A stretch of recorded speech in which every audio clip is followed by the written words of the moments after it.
podcast, Keeping Up with the Generations. Hi, I'm Jordan, and I'll be your host for today. Today, we'll be talking about deviance. What is deviance? Deviance is any behavior that is different from societal norms. It could be something that offends society, normal behavior in one culture, but deviant in another, or maybe extension but harmless.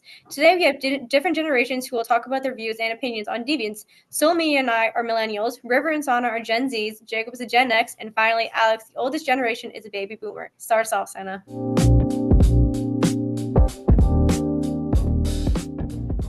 Thanks, Jordan. So when I think of deviance, I immediately wonder who gets to decide what's normal. Much of what we label as deviant is rooted in systematic issues and hierarchical power structures. According to sociologist Howard Becker, deviance is not about the act itself, but about how society reacts and who has the power to apply that label. People in position of power, such as government officials, religious leaders, or large-scale media, influence which behaviors are considered deviant. This is why it's important not to view deviance only through the dominant group's perspective. It's important to view deviance through the lens of marginalized communities as they are often labeled deviant simply for existing differently. Sana, especially when we look at how systemic issues determine who gets labeled as a deviant in the first place. Institutional racism and class inequality make certain groups, particularly ethnic minorities and adolescents, far more likely to be targeted and labeled as a deviant, even when they partake in the same behavior as those in dominant groups of society. Once these labels internalize within people, it shapes how they view themselves and how others treat or think of them. Over time, this pushes people to act in the ways that align with the label, not because of their inherent nature or the desire to do so, but because of their limited opportunities and social exclusion. I think this is a major issue, as marginalized groups have dealt with this in the long term. They have dealt with long-term effects of stigmatization for decades. Rather than addressing the structural causes of an inequality, society often places blame on individual people, which reinforces all the harmful stereotypes you're familiar with. And River, that systemic biases are a crucial part of the action. But also, I think to balance that with the need of society caution. As an older millennial, the norm shift repeat. While it's great that we're more accepting, there is a traditionalist part of me that sees value in some established standard, especially when it comes to long-term stability in professionalism or civic life. Change is inevitably, but we should be critical of what we're representing, especially for the standards with. The younger millennial, I would agree with Solomia. When people share common norms, institutions function properly, more predictability, and easier to trust to maintain. But when someone is more deviant and does something that is not in the norm, we look at them differently and more untrustworthy. So boomers are most likely to become conformers and follow societal norms. In my generation, which is Gen X, they are more deviant than boomers, as they are more into visualism. Millennials are also known to be deviants who tend to push back to social norms. Gen B is considered to be a deviant generation who challenge all norms and prioritize individuality.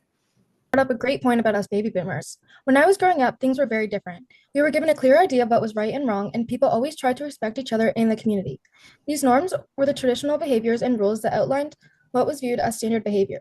Nowadays, those standards, the way I was raised, are changing. I look around and I see behavior that would have been considered completely out of line in my day. I'm not saying my generation was perfect, but we had respect for our elders, pride in our work, and understood our actions had consequences. These new generations want to redefine what's acceptable, and if you question it, you're the one who's out of touch. Deviance isn't just about breaking laws, it's about abandoning the sense of propriety that keeps communities strong. I really do hope we don't fully lose sight of those important values.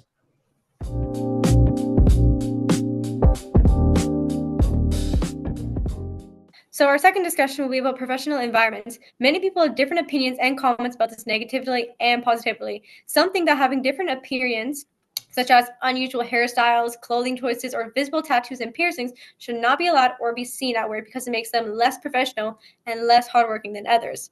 Some say appearance shouldn't matter or define the person of who they are. What do you think about this controversial topic? Alex, is this deviant? Visible tattoos and extra piercings in a professional setting were simply unheard of. If someone walked into a job interview with tattoos or multiple piercings showing, they would not have even been considered for the job, or the likelihood of being accepted was lower. That was just the standard. In my time, the workplace guidelines were very strict. Employees were expected to look professional and conservative. Tattoos always had to be covered and piercings were limited. For women, it was a singular pair of earrings, and for men, none at all. So now, when I see people just freely showing off their tattoos or wearing multiple piercings at work, it feels wrong and unfamiliar to me. According to the studies I have read, workers with small, dainty tattoos that can be covered are treated the same as workers with no tattoos. But workers with bigger tattoos that are harder to hide are treated and perceived differently. I still believe that in a workplace, how you present yourself says a lot about your commitment and respect for your role in the workplace. Well, I think that is a very outdated mentality to have. I think that most people today would agree that employees should be allowed to have visible tattoos and piercings in workplaces unless the tattoos are offensive or explicit. The idea that everyone must conform to a strict conservative appearance no longer represents how most people work and interact professionally, as in a majority of workplaces today, it depends on the job. Say if you work with children, lots of piercings could be intimidating, but in almost any other case, it makes no real difference to the customer. As workplace dress code and regulations loosen over time, it should be apparent that such a stance to have is ridiculous. In fact, a study from this year found that negative attitudes toward tattoos in the workplace are diminishing and acceptance is increasing. This shows the stigma you have is internalized and is becoming less and less of the norm. I think Alex is right. Understanding the changing times, but should everything change? Like, I think having tattoos and tongue piercing is a big social change from the past, especially in like professional work. And I don't think it was really a necessary change. It doesn't follow our society, and it doesn't represent a professional worker, and people would not really trust them. If my doctor or financial advisor had tattoos or a nose piercing, I would reconsider working with them. Jacob, I see what you're trying to say about workplace standards, but I think the issue is deeper than just professionalism. Dress code often targets marginalized groups much more than others. Research actually shows that under the guise of professionalism, dress code tends to punish people for refusing to conform to the dominant culture. So if you think about it, like Black employees, they're often told their natural hairstyles are considered unprofessional, while other people's natural hair goes without comment. So women's natural visible tattoos are often seen as giving off a bad vibe, while men's are usually overlooked. So like River said, standards have changed over time. They've always been used to police certain groups more than others. So I think when we make judgments about someone's appearance, we're often just enforcing outdated standards that don't fit everyone's idea of professional. Alex, that standards matter, but tattoos should be fine, and thinking they're divine is outdated.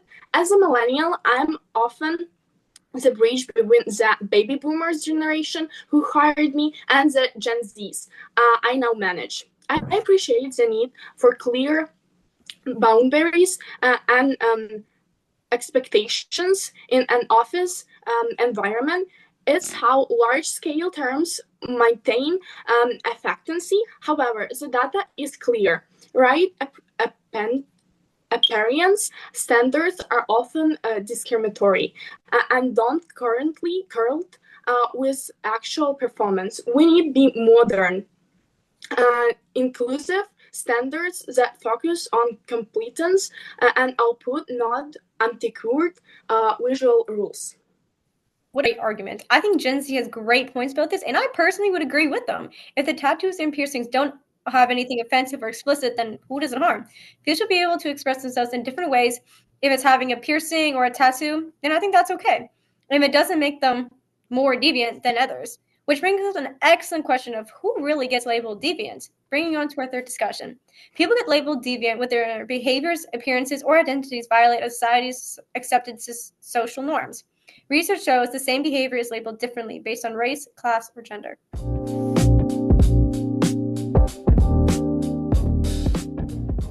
So, drug use during the 1960s and 70s hippie era was associated with peace, love, and personal freedom, and romanticized among mostly white middle-class youth, while similar behavior in marginalized communities has been heavily criminalized. Despite similar usage rates, Black Americans are nearly 4 times more likely to be arrested for marijuana possession. The drug is the same, but who gets labeled a deviant, criminal versus free spirit rebel, depends entirely on race. The same pattern appears in protests. The media is much more likely to describe protests led by people of color using words like angry or aggressive language compared to coverage of protests involving mostly white individuals. During the Black Lives Matter protests, terms like dangerous or violent were often used, while peaceful actions were overlooked. In contrast, mostly white-led protests were described with softer language, such as concerned or passionate. This shows how the media helps construct who society views as deviant and who faces harsher judgment. Same behavior gets labeled differently depending on someone's race, social class, or gender, it does not sit right with me at all. According to sociologists, there is almost no evidence that sufficiently compares the relationship between social class and crime.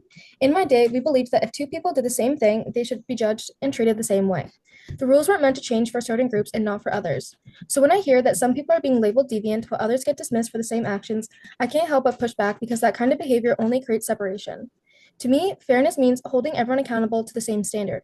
If society is going to call something or someone deviant, then it shouldn't matter what someone looks like or where they came from. The behavior should be judged, not the person. That's how they understood it back then, and I think we would be better off if we kept those standards nowadays. I understand the idea of fairness, meaning that the same rule should apply to everyone, but the problem is that in reality, they don't. While laws look neutral on paper, the way they're enforced is often really unequal, and that's where the labeling actually happens. Ethnic minorities are policed much more heavily, they're monitored much more closely, and are punished harshly for the same behaviors that others might be warned or like completely ignored altogether. I think this shows that deviance isn't about the behavior itself, but it's about more so who is likely to be caught and labeled as a result of that behavior. Which Alex points about fairness, but there definitely are systematic issues present. And the research Sana cited clearly backs that up. My generation grew up hearing about the war on drugs and saw the devastating, dispossessant effect it had on minority communities, while simultaneously watching affluence peers experiment with little consequence. It's crucial to understand that selective enforcement is not fair. We cannot fix the deviance problem without fixing the bias in the label process first. In our lifetime before. In each decade, for example, in the 70s, we had hippies, in the 80s, punk, and in the 90s, grunge. Each was to push back against social norms and define an alternative to standard conforming. Now we have a young people growing up with social media that we have not had in our past, and this next generation with AI, this may shape and influence societal norms and like further.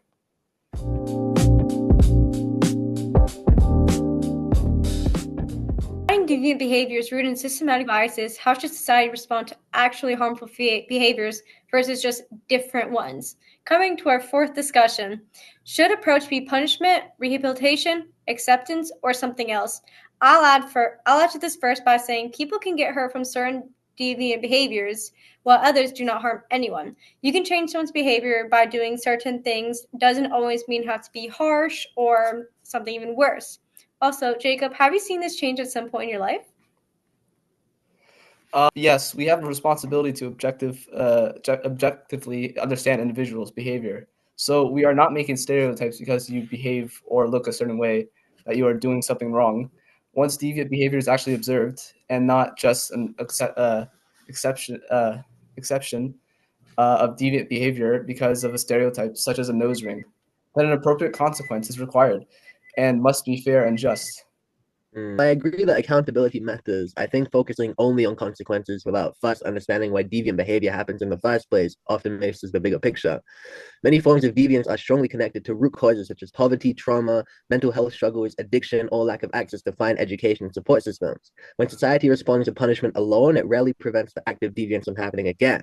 Research in criminology shows that rehabilitative approaches are much more effective at reducing repeat offending rather than strictly punitive ones, especially for non-violent deviants. Believes that consequences matter.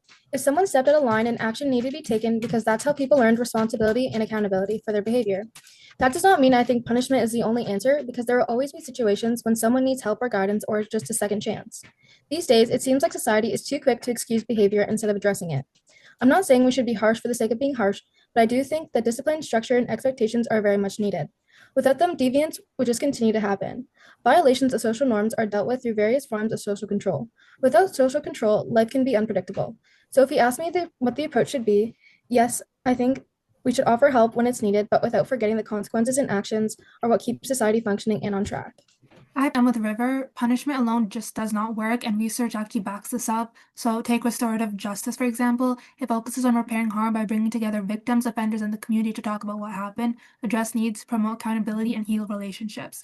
When this approach is actually used on a large scale, there has been seen positive results. So, if you look at Portugal, they decriminalized drugs in 2001 and focused on treatment and harm reduction. Overdose deaths dropped significantly, and new HIV cases among people who injected drugs fell dramatically. This showed that addressing the root causes is far more effective than relying on punishment alone. I land in middle ground here. Punishment is necessary for truly dangerous behavior to ensure public safety. That's not a non-negotiable society contact.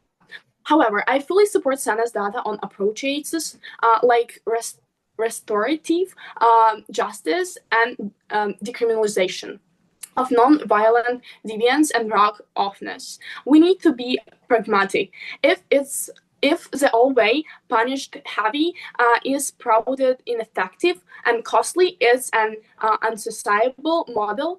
Effective solutions should rely on data focusing on rehabilitation and root case solutions, where public safety is not immediately threatened. It depends on the situation, and the response needs to match the harm. I'm solo me on this one, and I'm more in the middle. Everyone agrees that accountability and public safety matters. The main difference is whether the emphasis should be on discipline and punishment or on rehabilitation and restorative approaches for nonviolent behavior. Overall, there is a shared support for a balanced approach that matches consequences to the level of harm and relies on evidence about what actually works. Coming to the conclusion, these are all great different perspectives. Has anybody picked up anything new from any of the generations? I know my perspective changed a bit on deviance.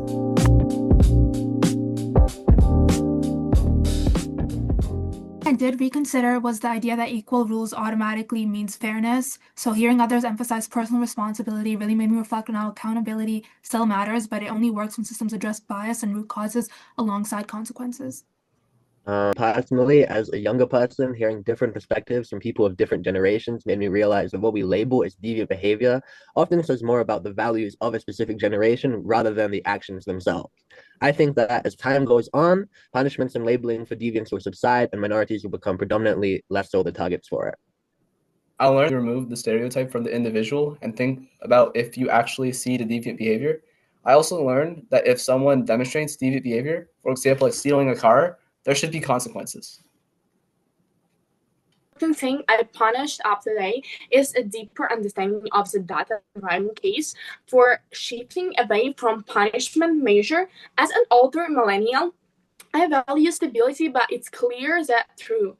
Long-term stability comes from systems that are effective, fair, and based on what actually reduces harm, not just what feels traditional. I strive for advanced-based solutions. And today, that really stood out is how definitions of deviant behaviors have changed over time. Things that were once seen as unacceptable or taboo when I was growing up are more normalized today and part of people's daily lives. Hearing the younger generation's perspective helped me better understand why those changes in opinion happened. As a millennial, a younger one, I'd say, my opinion has also changed a lot comparing to the baby boomers and Gen Zs now. It's just crazy how everybody has such strong different opinions on things. Each generation has very good points of deviancy, and they really stick to their own definition of it. At least they all have good values and are respectful with each other's opinions. Unfortunately, that concludes today's shows. Thank you for being here, and have a good one. Bye.